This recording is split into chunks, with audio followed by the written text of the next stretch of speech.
What's going on, everybody? Thank you so much for watching Survival. Hope you had a great Thanksgiving. Now, the fall is pretty much over. All the leaves have fallen. A lot of things are dormant now. Many of the things that you could have found in the spring and the summer as far as wild edible plants are no longer available. However, there are still things that you could find up here in the Northeast. It'll be slim pickings. We know that in the winter, in a survival situation, you would need your protein, you would need the nutrients from animal meat. But there's also a lot of other different things that you could find to give you extra nutrients. And that's what we're gonna do today. We're gonna go around, and even though it's slim pickings, we're gonna see what we can find. Let's do this. See if we got any good stuff down over here. Ooh, I spotted some stuff here, folks. What do we got here? This right here is wintergreen. This stuff you can actually rub it on certain parts, achy joints. This stuff will help achy joints. It'll help cold symptoms. You can make a tea out of it in small amounts. This stuff is actually, oh, I dropped it. A small amount of this can actually help with indigestion. This stuff actually can help you out. A little bit of tea with this stuff can help your stomach out. Pretty good, wintergreen. So we got one thing. This is pretty common knowledge right here. You got some pine.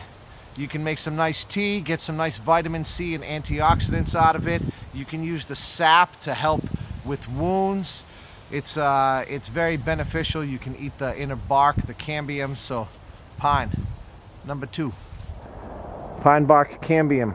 I'd recommend finding a much smaller tree.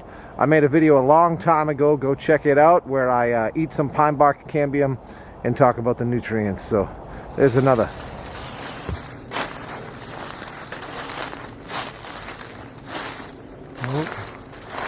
I don't know how good this stuff is, but we got ourselves some rock tripe. Check it out. This might not be very fresh, but rock tripe right here. It has some nutritional benefits.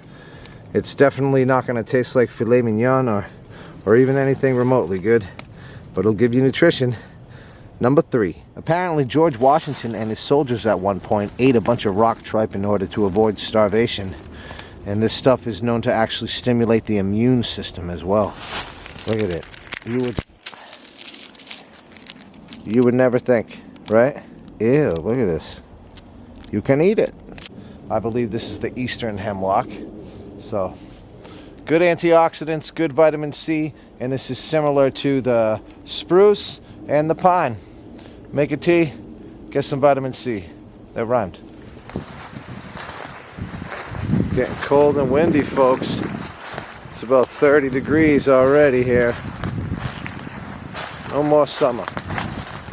Everything's rotting, folks.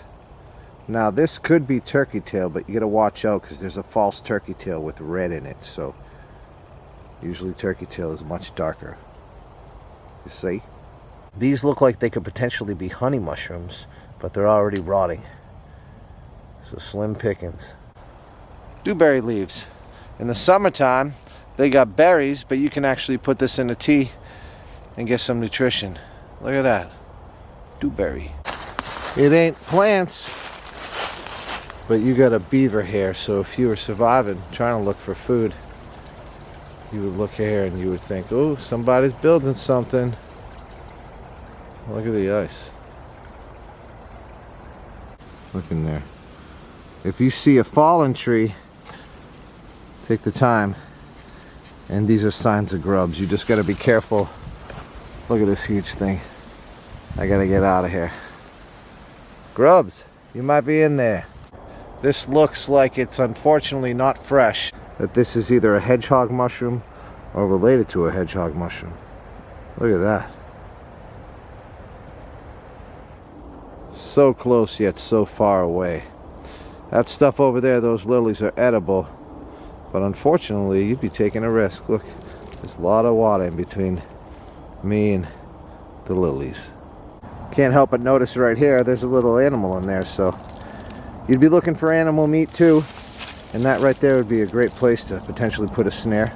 Only if you're surviving, because there's a little guy in there. Somebody lives in there. And a partridge berry in a pear tree. Oh, look at that. We got partridge berry here. Let me show you the leaves. It looks very similar to wintergreen and grows near wintergreen, but this stuff is edible too. Partridge berry right here. Very similar to the wintergreen, but different leaves. You see? Partridge berry. I like saying that. Partridge berry. Look at this thing. It's like a monument.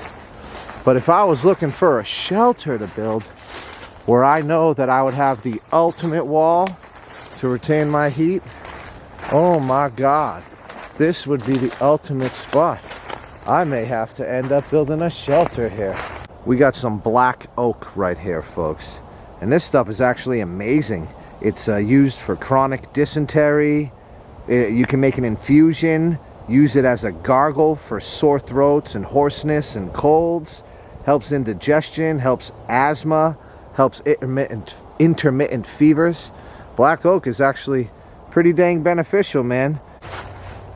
Of course, you're gonna have different areas that you may be in that offers a whole different type of nutrition than, you know, the place that I'm at right now. So it's important to know your region.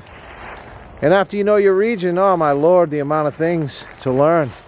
Because if you're in another part of the country, you may be well versed in all the things here up in New England, but I'm very well aware that I could go over to Washington or go over to Florida or wherever and be like, I don't know what the heck to eat. So it's always good to learn. As you can see, you can find a whole bunch of stuff still out here that'll give you nutrition, vitamin C, antioxidants. You just got to know what to look for. And the Northeast is going to be different than the stuff you find out west or in a different area. So just look it up and learn the different things you can eat out in your area. This was a great time. I love learning. I hope you guys enjoyed yourselves. Make sure you guys like and subscribe and stay tuned for the next one.